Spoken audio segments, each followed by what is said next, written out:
अंबड शहरातील ज्ञानराधा ठेवीदाराने गळफास लावून आत्महत्येचा प्रयत्न केलाय। अंबड शहरातील तहसील कार्यालयासमोर 12 फेब्रुवारीपासून ज्ञानराधा बँकेच्या ठेवीदारांचे ठेवी परत मिळवण्यासाठी आमरण उपोषण आणि धरणे आंदोलन सुरू आहे। आंदोलनाचा कालचा 58वा दिवस होता। काल एका ठेवीदाराच्या संयमाचा बांध फुटल्याने त्याने आंदोलनस्थळी मंडपाच्या दोरीने गळा आवळून आत्महत्येचा प्रयत्न केला। ज्ञानेश्वर मारुती वाघ असे त्या ठेवीदाराचं नाव असून त्याने 1 एकर 12.5 गुंठे जमीन विकून 9 लाख रुपये वडिलांच्या नावे ज्ञानराधा मल्टीस्टेट मध्ये ठेवले होते।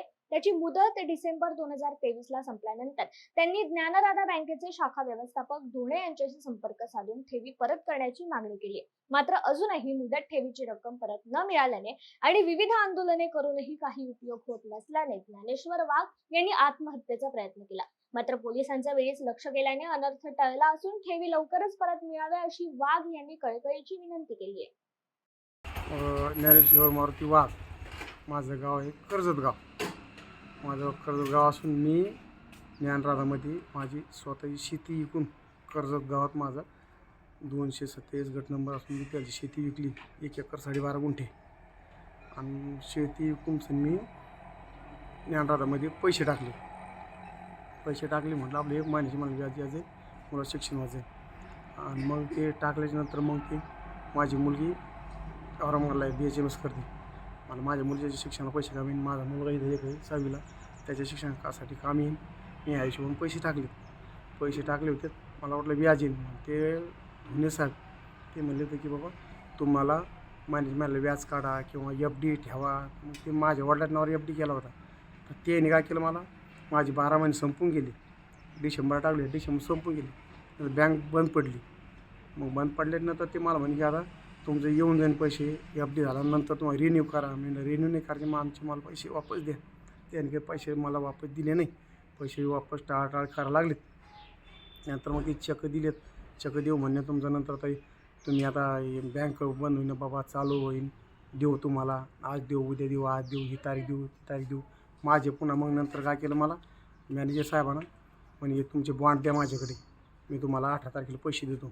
माझे बॉन्ड पण घेऊन टाकले आणि माझे पैसे मला म्हणे की तुला 18 तारखेला मला मग चेक नाही दिला ना बॉन्ड नाही दिला, मला काहीच नाही मला वापस माझ्याजवळ ठेवणं नाही, काही नाही। मग असं का माझी फसवणूक का केली अशी? कोणती 18 तारीख? कोणती 18 मार्चला देतो म्हटली तुम्हाला। अच्छा, मला बॉन्ड बी नाही दिले, चेक बी दिले नाही, काहीच नाही दिलं। म्हणजे माझी फसवणूक केली आहे सगळ्यांनी।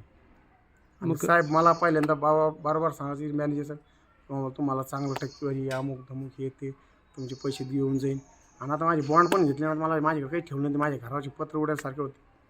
माझ्या आशीर्वाद आहे, माझ्या मुलीचं शिक्षण कसं करायचं, मी माझं घरखर्च कसं करायचा। मग म्हणून तुम्ही आज तहसील पुढे मी प्रशासनाच्या दारात आज आत्महत्या करीत होतो। मला प्रशासनाचं लोकांनी धरलं, मला म्हणले करू नका म्हणे, तुम्ही तुमचं जीवन उद्ध्वस्त केलं, तुमच्या लेकराबाळा कोण पाहिजे, तुमचं जीवन उद्ध्वस्त झालं, तुमच्या लेकराबाळा कोण तुम्ही विचार करा म्हणजे लेकराबाळा पैसे आज नाही उद्या येईन। मी विचार केला बाबा जाऊ दे, साहेबांना प्रशासनानं मला लोकांना थोडं जपलं म्हणे, असं करू नका तसं करू नका म्हणे, म्हणून मी थोडं जीवाला सांभाळलं। तुम्ही आत्महत्याचा प्रयत्न जे दोरी लावून गळफास लावून हे करायचा प्रयत्नच केला होता ना? मी केला होता, मला प्रशासनात पोलीस लोकांना पकडलं, जाऊ द्या म्हणे, करू नका म्हणे, असं चांगलं नसतं राहत म्हणे, तुमचं आज नाही उद्या पैसे येईल, तुमच्या मुलाचं शिक्षण होईल, सगळं होईल, काही अडचण होऊ नका, काही नका।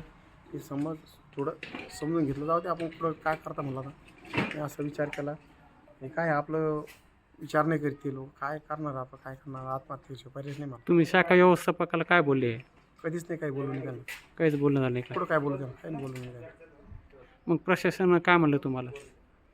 प्रशासन काय म्हणतं बा पैसे देऊ म्हणतात, दमदार म्हणते। मी तर मला त्याशिवाय पर्याय नाही, मला आत्महत्या केल्याशिवाय मला पर्याय नाही, हेच करणार, तुझं काही नाही करणार।